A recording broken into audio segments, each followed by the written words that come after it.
नमस्कार शेतकरी मित्रांनो, सर्वप्रथम सगळ्यांना जय शिवराय। काही ठिकाणी विजांच्या कडकडाट देखील पाऊस सुरू झालाय आणि विशेषतः आजची 23 फेब्रुवारी कशी जाईल आणि हे वातावरण अनेक जणांचा प्रश्न आहे, किती दिवस राहणार आहे ते देखील समजून घेऊयात। आज सकाळपासून सोलापूर, लातूर, जसं कर्नाटक, तेलंगणा बाउंड्री लगतचे जे काही जिल्हे आहेत महाराष्ट्रातले, या जिल्ह्यांना वातावरण सक्रिय आहे, तर पुढे धारा देखील उतरत आहे। आज दुपारनंतर सुद्धा लातूर, नांदेड परिसरामध्ये, तसेच यवतमाळच्या काही भागामध्ये, परभणी मोजक्या ठिकाणी होईना पाऊस ऍक्टिव्ह असणार आहे। आजच्या पावसाचं गणित जे आहे ते पूर्व मराठवाडा आणि पूर्व विदर्भात जास्त करून सक्रिय असणार आहे।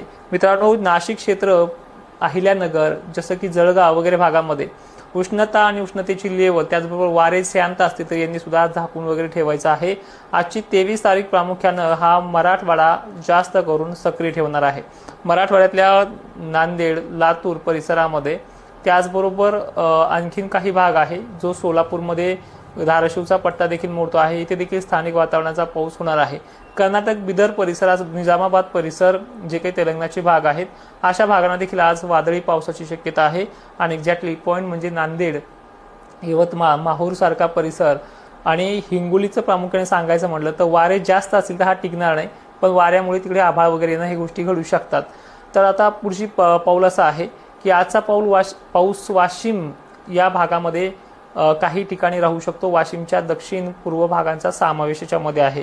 छत्रपती संभाजीनगर, जळगाव, धुळे, अहिल्यानगर, पुणे परिसरात मोठा धाक नाहीये आज 23 तारखेला। उद्याचं चित्र सेम टू सेम आहे।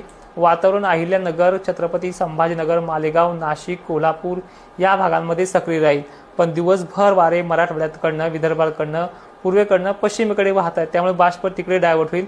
पावसाची शक्यता या भागामध्ये बुलढाणा जिल्हा, बीड परिसरात तुरळक ठिकाणी, जसे की शिरूर परिसर, दक्षिण भाग या भागाचा समावेश आहे उद्याच्या 24 तारखेला।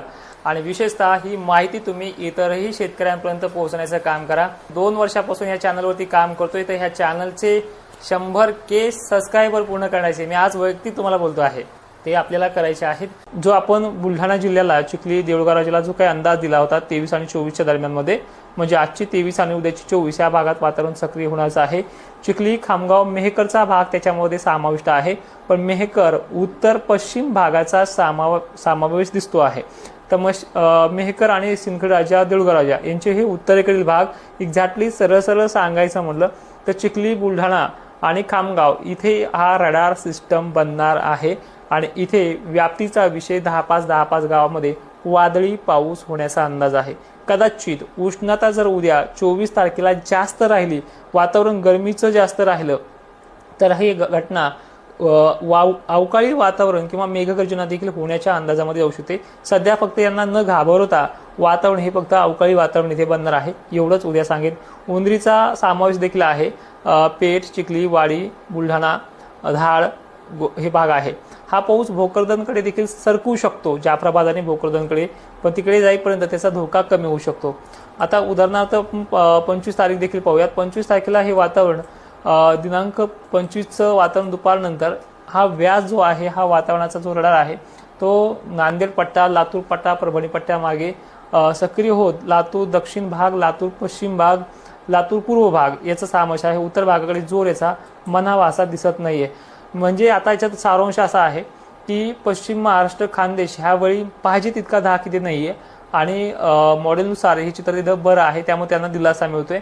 पण वातावरण इथे घाबरून टाकणार आहे, कसं की ढगाळ होणं, अवकाळी ढग येणं आणि ते ऑटोमॅटिक जिरणं, हे गोष्टी होणार आहे। पण मराठवाड्याचं तसं नाही, वातावरण दिसणार नाहीये, दुपारून जेच बनलं की ते पडल्याशिवाय राहणार नाही, अशी परिस्थिती मराठवाड्यामधल्या जिल्ह्यांची आहे। सगळ्यात महत्त्वाचे अजून एक सांगतो की बऱ्याच शेतकऱ्यांना माझे अंदाज आवडतात, पण ते लाईकच्या माध्यमातून कळतं की 2000 शेतकऱ्यांना ते आवडतात। तर तुम्हाला माझे अंदाज आवडत असतील तर लाईक करा, कारण की बऱ्याच शेतकऱ्यांपर्यंत ते मेसेज पोहोचतो। यामध्ये जालना थोडासा दिलासादायक वातावरण जालन्याचं आहे। बीडचंही म्हणावं असं खराब नाही, पण जो माजलगाव पट्टा आहे, जो पट्टा दक्षिण साईडचा येतो, म्हणजे केज वगैरे पूर्व भाग जो आहे, हा पट्ट्यामध्ये थोडा धाक अजून 2-3 दिवस राहणार आहे। हे वातावरण कमीत कमी 27 ते 28 दिवस ढगाळलेलं आणि खराब असणार आहे। पावसाची शक्यता मात्र 26 तारखेपर्यंत राहील, 25 किंवा 26 तारखेपर्यंत, त्यापुढे जाणार नाही। तिथून पुढे स्थानिक वातावरणाची ढग येणं, थोडे तुरळक शितोळे पडणं, हा एक अपवाद आहे। आता हरभरा, गहू काढणीसाठी नियोजन असं करायचंय की ज्यांचा थोडाफार कच्चा आहे त्यांनी घाई करू नका। विशेषतः जालना जिल्हा, परभणी, हिंगोली, त्याचबरोबर वाशिम जिल्हा, नाशिक, मालेगाव, धुळे, पुणे, अहिल्यानगर, बीड जिल्हा या सर्व जिल्ह्यांचा समावेश आहे. थोडा कच्चा आहे पण पावसाची भीती वाटते तर अशा जिल्ह्यातला नांदेड, लातूर पट्ट्याने थोडंफार नियोजन तुमच्या पद्धतीनं करू शकता. त्यानंतर अकोला, अमरावतीला अजूनही सांगतोय की जितकं झाकणं होईल हे 2-3 दिवस तितकं झाकून ठेवा, म्हणजे शक्यता इथे तुम्हाला वादळीची आहे. पावसाचा धोका कमी पण वादळी वातावरणाची शक्यता इथे जास्त मोडू शकते. दुसरी महत्त्वाची गोष्ट अशी आहे की सोलापूर जिल्हा सुद्धा ज्वारी काढतोय, काढून घ्या, काही अडचण नाही. पण 1-2 गावांना अपवाद घडू शकतात, तेही दक्षिण अक्कलकोट वगैरे भागाचे. उत्तर भागांना मोठा धाक नाहीये. आणखी काही अपवाद आहे ते देखील समजून घेऊयात. 28 ते 1-2 तारखेपर्यंत वातावरण खराब आहे. नंतर उष्णता वाढेल आणि मार्च महिन्यात सुद्धा असे अपवाद घडायला लागतील. मित्रांनो, व्हिडिओमध्ये एवढंच. लाईव्हमध्ये आपण अनेक गोष्टी पाहणार आहोत. पण माहिती शेवटपर्यंत पाहणाऱ्या शेतकऱ्यांचे धन्यवाद आणि ही माहिती सर्व शेतकऱ्यांना पाठवण्याचा प्रयत्न करा. जय शिवराय.